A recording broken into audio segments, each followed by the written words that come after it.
এখন তাদের এক দফা কর্মসূচি দিয়েছেন শিক্ষার্থীরা।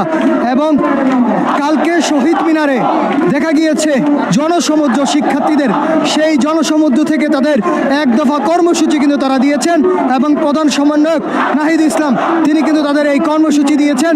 এবং তারা কর্মসূচিতে বলা হয়েছে এক দফা এক দাবি, সেই দাবি না মানা পর্যন্ত শিক্ষার্থীরা তারা আন্দোলন চালিয়ে যাবেন, এমনটাই কিন্তু তারা বলছেন। প্রিয় দর্শক, আপনারা দেখছেন যাই যাই দিনের মাধ্যমে, কে কোথা থেকে দেখছেন দর্শক, সর্বশেষ খবরাখবর আমাদের সঙ্গেই থাকুন।